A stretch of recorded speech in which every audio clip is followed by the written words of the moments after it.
Hello all, welcome to GNB classes. In this class we are going to discuss about the divisibility rule, basic definition of prime, composite and co-prime numbers, prime factorization and total number of divisors and proper divisors of any natural number. So let's start the class. So we will start our permutation combination class with number theory.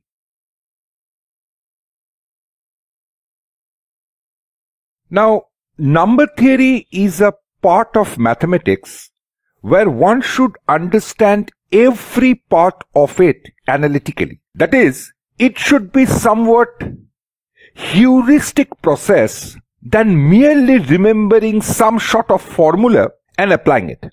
If you understand the mechanics behind number theory, you can solve many problems ingeniously.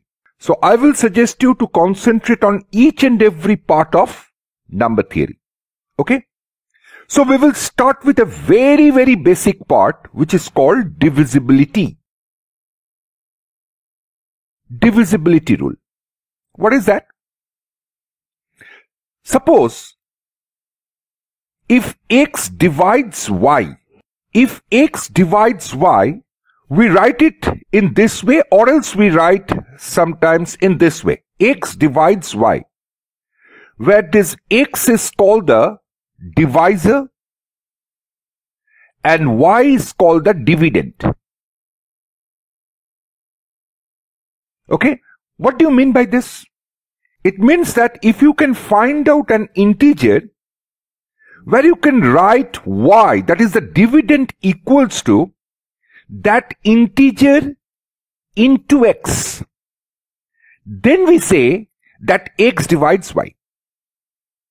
Is it clear? A belongs to some integer and this a is what called your quotient. Okay, so when you will say that x divides y, when you can find out an integer a which when multiplied with the divisor gives you the dividend.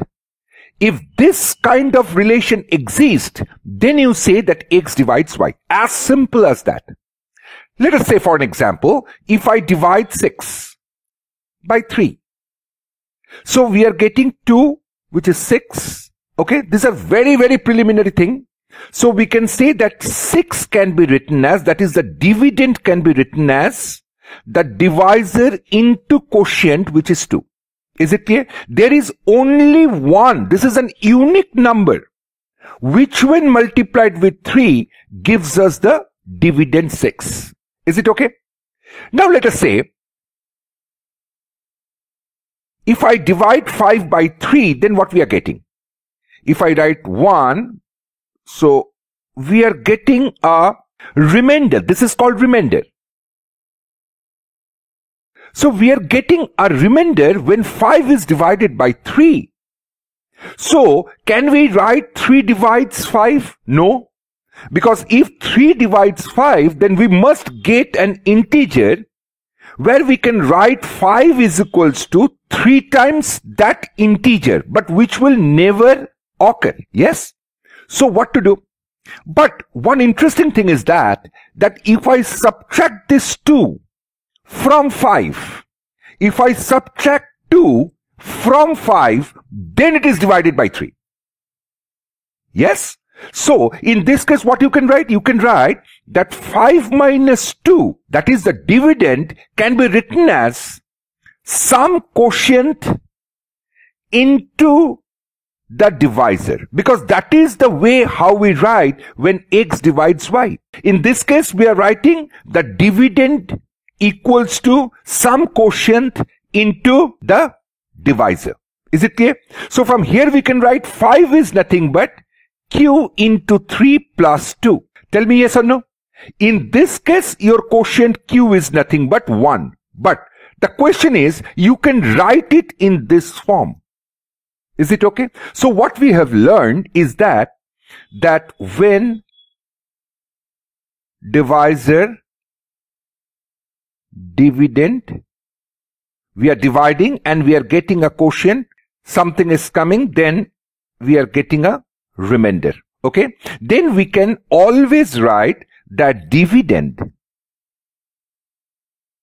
whatever conception we have gained from here, that it is always equals to quotient into divisor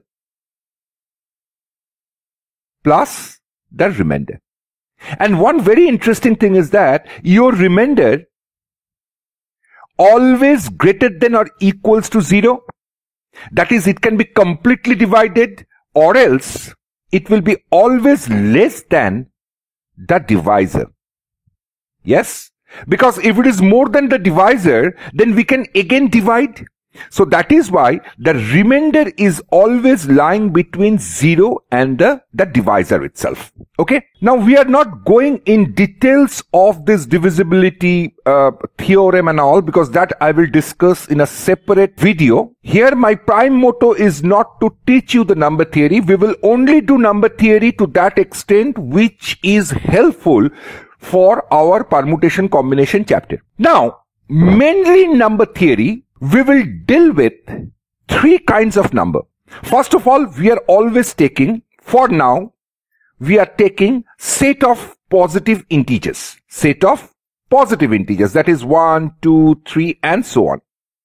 Now here, we will learn three kinds of number which will be frequently used in number theory. One is called your prime number. The second one is called composite number.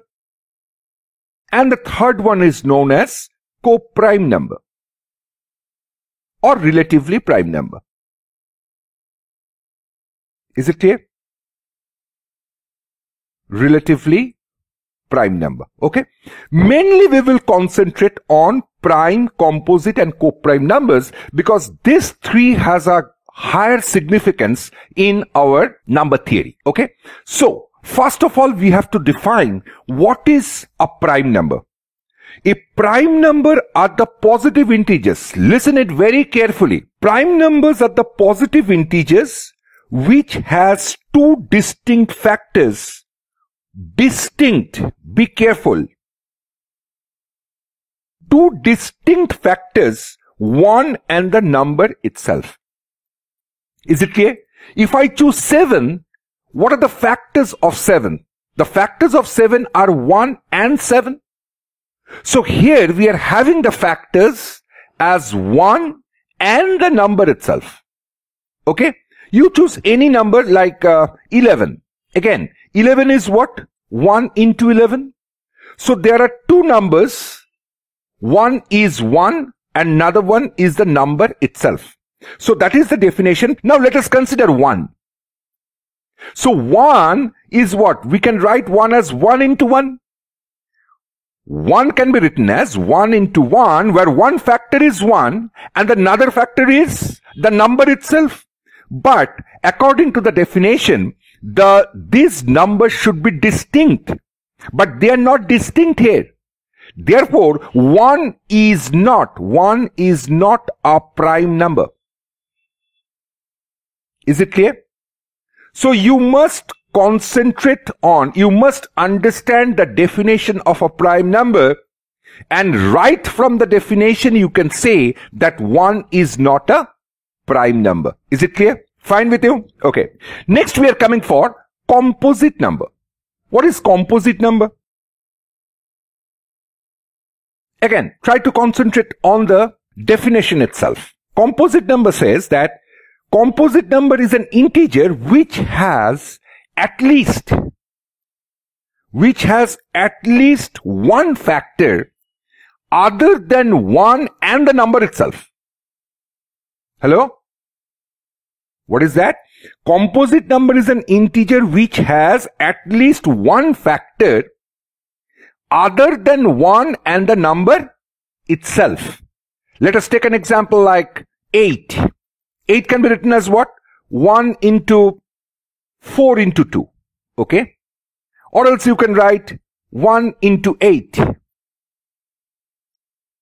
You can write 1 into 8, but here you see we are having 1 and 8 as a number, but 8 can also be written as 1 into 4 into 2. So there is at least one number which is other than 1 and the number itself. Is it clear? You choose any number like, if I choose say 12. 12 is what? 4 into 3. So we are having at least one number which is other than 1 and the number itself. But now again, look at 1. What is 1? 1 can be written as 1 into 1. Now, are you getting at least one factor which is other than 1 and the number itself? No. For case 1, we are not getting any number which is other than 1 or the number itself. Therefore, from that conception, from that definition, we can say that 1 is not a composite number. Yes or no? 1 is not a composite number. Is it clear? Have you understood? Now see, very interesting thing is that your 1 is neither a prime number nor a composite number. Very important. Your prime number starts from what? 2, 3, 5, 7, 11 and so on and so forth. And composite numbers are what numbers? Any numbers which are not prime in the set of integers, composite. But exceptional case is that in the set of integers, we will always, eliminate this 1, which is neither a prime nor a composite. Now let us come for co-prime numbers. So one thing for sure what we have learned so far is that integers can be, except one, integers, positive integers can be either a prime or a composite number. Now let us come for co-prime or what we call relatively prime numbers. Co-prime numbers are those numbers whose GCD, you know how to find out GCD or HCF, whichever way you say. The GCD of two numbers will be always equals to 1.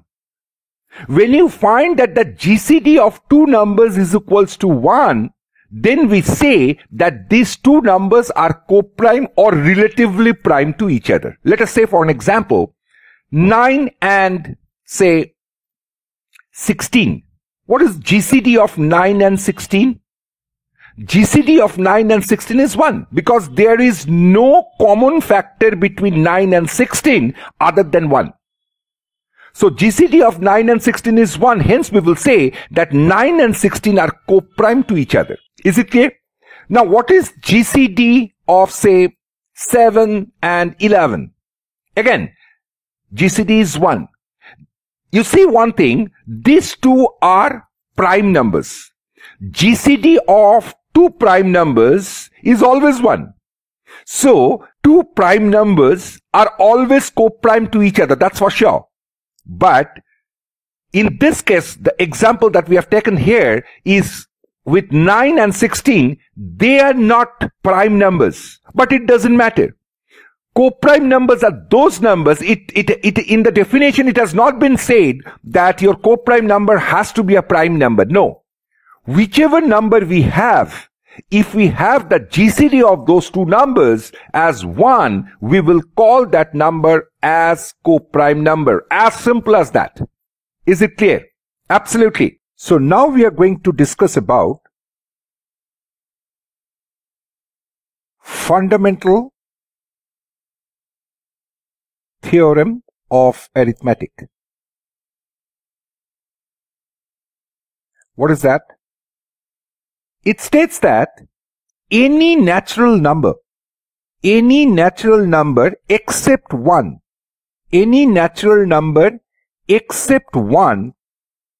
can be expressed as a product of distinct primes. Let us say P1 whole to the power K1, P2 whole to the power K2, let us say Pn whole to the power Kn, where P1, P2 till Pn are all distinct primes. Distinct, okay? And the exponents K1, K2, Kn, these are all belongs to the whole number. Let us take an example, like in this whole class we are going to take 3 examples. One is 12, another one is 60, and another one is 36. Now 12 can be written, if I go for factorization of this natural number, so we are going to have 2 square into 3. So this 12, the natural number, has been expressed as a product of distinct primes. Let us consider 60. If we go for factorization, so we are having 60 as 2 square into 3 into 5. Yes or no? If I go for 36, so again it can be written as 2 square into 3 square. So everywhere we can see that any natural number can be expressed as a product of distinct primes. The first thing that we will consider, let us consider first 12, which has been written as 2 square into 3. Now my question is, how many number of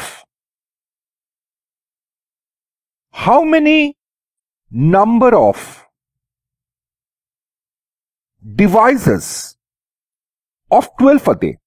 Or you can say, or else you can say, how many number of factors of 12 are there? Okay. Now, let us just do it analytically. What are the factors of 12? It can be 1, 2, 3, 4, 5, no, 6, 7, 8, 9, 10, 11, no, it's 12. So how many number of factors are there for 12? It's 1, 2, 3, 4, 5, 6.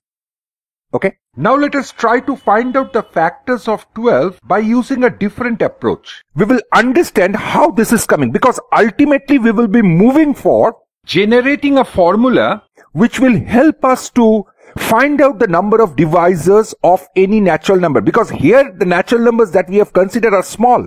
If big numbers are taken, so we cannot do it analytically. First, we have to build our foundation by taking those small numbers, then we will slowly and steadily move towards higher numbers. So for higher numbers calculation, we must have a formula that we will generate from those small numbers. Okay, you see the divisors are actually, the prime factorization is 2 square and 3. Okay, so let me take a set which consists of 2 to the power 0, 2 to the power 1 and 2 square. And we are taking another set in which we are having 3 to the power 0 and 3 to the power 1. Is it clear?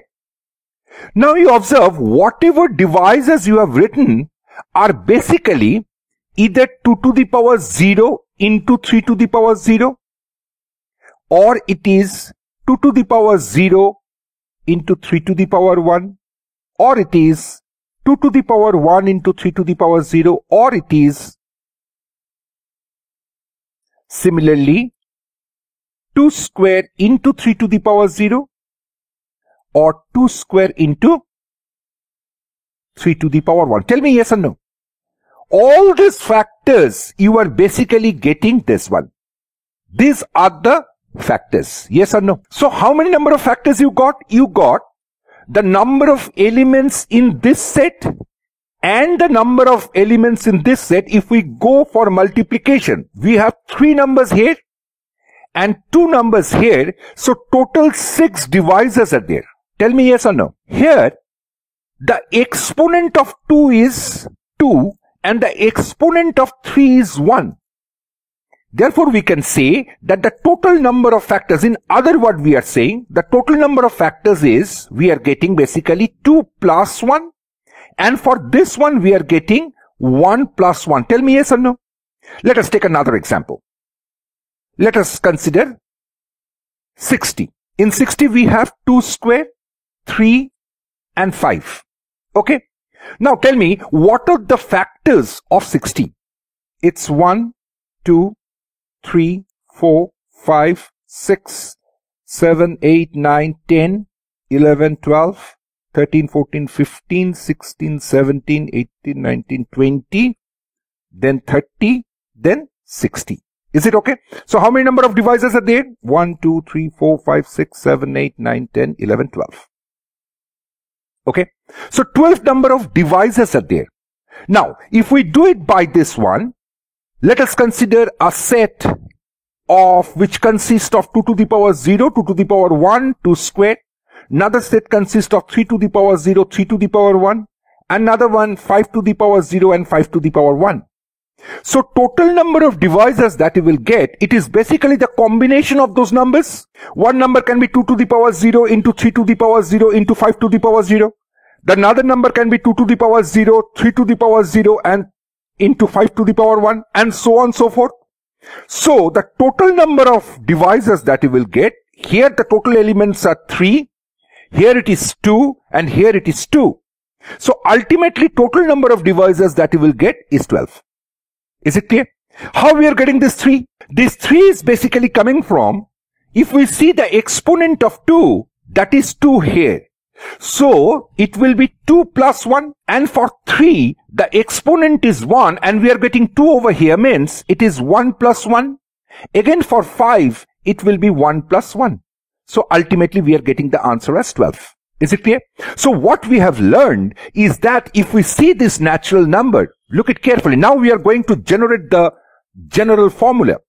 If n is p1 to the power k1 into p2 to the power k2 and so on pn to the power kn, then total number of divisors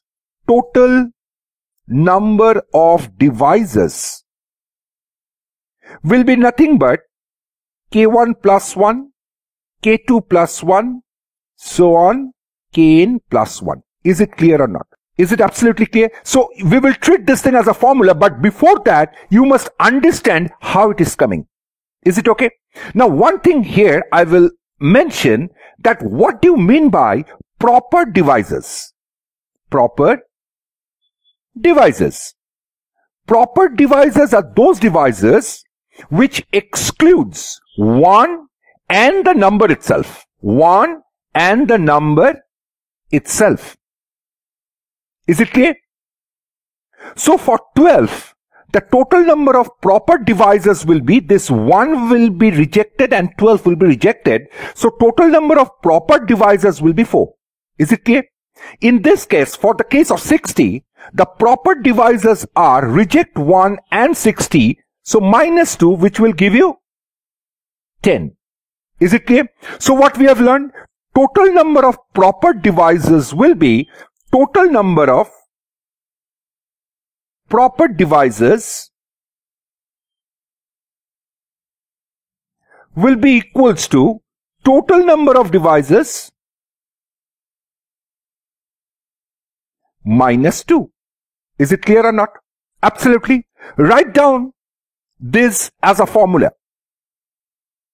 Okay, now try this sum by your own. How many number of proper divisors are there for the natural number 2400? Write down the answer in the comment box. So that's all for this class. In this class we have learned the basic divisibility rule, the definition of prime number, composite numbers and co-prime numbers. We have learned fundamental theorem of arithmetic, total number of divisors and proper divisors for any natural number. If you like my class, do hit the like button and subscribe. Click the bell icon to get notified about my new uploaded videos. Put your queries and doubts in the comment section. You can now reach out to me at my mail, my Facebook page, my Instagram.